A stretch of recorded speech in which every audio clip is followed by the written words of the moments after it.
Innal hamdalillah nahmaduhu wa nasta'inuhu wa nastaghfiruh wa na'udzubillahi min sururi anfusina wa min sayyiati a'malina may yahdihillahu fala mudhillalah wa may yudhlilhu fala hadiyalah.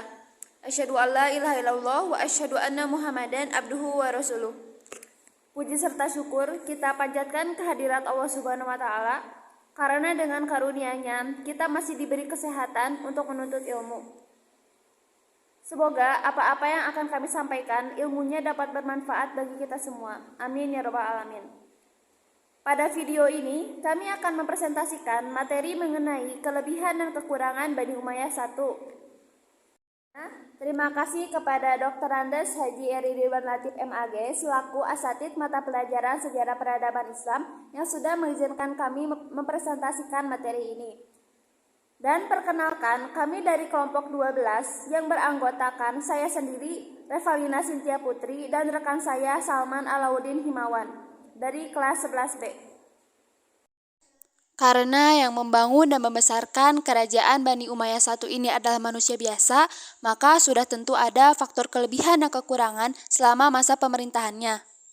Langsung saja ke pemaparan materi. Yang pertama yaitu faktor kelebihan dari Bani Umayyah I.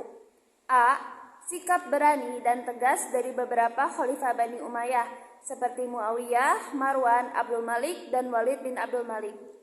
Seperti yang kita ketahui bahwa Muawiyah bin Abi Sufyan, Marwan bin Hakam, dan Walid bin Abdul Malik merupakan khalifah-khalifah Bani Umayyah yang terkenal. Dengan berbagai kebijakan dan prestasi yang mereka capai, mereka mampu memajukan Bani Umayyah I. Sikap adil, jujur, dan religius dari Khalifah Umar bin Abdul Aziz. Nah, Umar bin Abdul Aziz ini juga termasuk kepada Khalifah Bani Umayyah yang terkenal.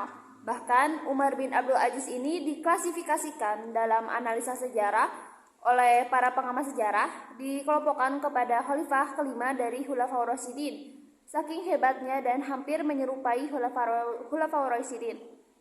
Lalu pola-pola sikap demokratis sudah dimunculkan oleh Umar bin Abdul Aziz. Buktinya dengan jabatan yang akan diangkutnya ditanyakan terlebih dahulu kepada rakyatnya. Pantaskah aku memimpin? Maka masyarakat lebih memilih Umar bin Abdul Aziz. Lalu beliau juga menjadikan pemerintahannya sebagai prioritas utamanya. Faktor kelebihan Bani Umayyah I yang selanjutnya yaitu C. Pola pengembangan budaya dengan pendekatan Arabisasi atau Arab Oriented yang didukung oleh mayoritas masyarakat pada saat itu. Nah, pendekatan Arabisasi atau yang sering juga disebut sebagai Arab Oriented ini yaitu pengembangan peradaban yang berciri Arab. Pengembangan peradabannya didominasi ukiran-ukiran di dinding-dinding masjid dan istana yang dihiasi dengan tulisan-tulisan kaligrafi yang indah.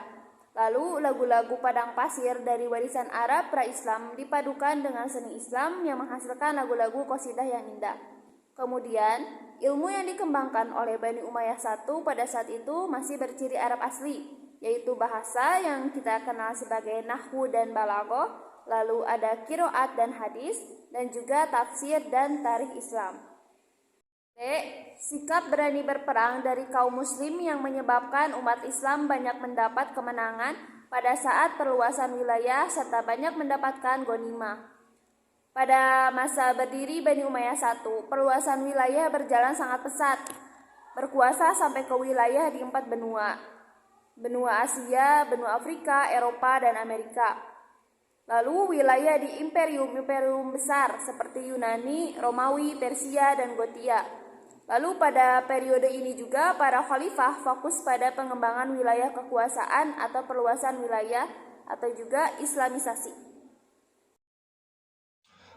Faktor kekurangan Bani Umayyah pertama, A. Memakai peralihan kekuasaan monarki yang menyebabkan putra mahkota yang masih kecil dan tidak profesional menjadi khalifah.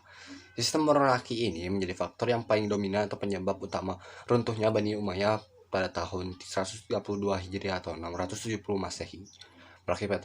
Berakibat pada penyalahgunaan kekuasaan, kolusi, korupsi, tidak disiplin, dan tidak bertanggung jawab yang dilakukan oleh putra mahkota. Banyaknya wilayah baru yang ditaklukkan tapi tidak dibina secara intensif. Banyaknya kasus penyelewengan dalam istana yang tidak ditindak dengan tegas oleh pemerintah seperti korupsi dan nepotisme. Pada masa kekuasaan Bani Umayyah, pertentangan etnis antara suku Arabia Utara atau Bani Qais dan Arab Selatan Bani Qaib yang sudah ada sejak zaman sebelum Islam semakin runci. Perselisihan ini mengakibatkan para penguasa Bani Umayyah mendapat kesulitan untuk menghalang persatuan dan kesatuan. Di samping itu, sebagian besar golongan timur merasa tidak puas karena suatu mawali itu menggambarkan suatu inferioritas ditambah dengan keangkuhan bangsa Arab yang diperhatikan pada masa Bani Umayyah.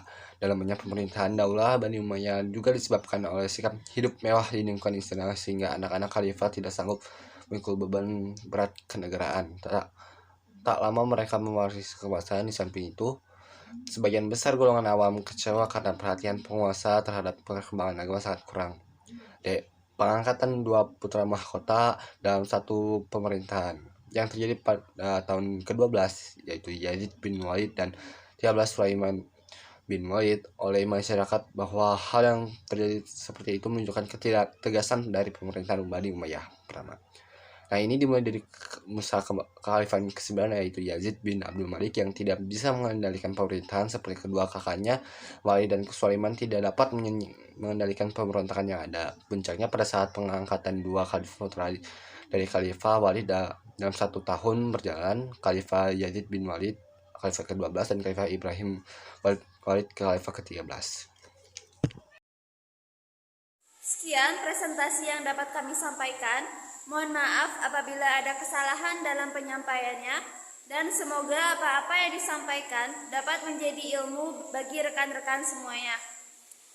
Ayu Ting Ting is eating, thank you for everything. Mentari senja telah tenggelam, hujan turun mulai terjatuh. Kami tutup presentasi ini dengan doa. Robbana atina fid dunya hasanah wa fil akhirati hasanah. Wassalamualaikum warahmatullahi wabarakatuh.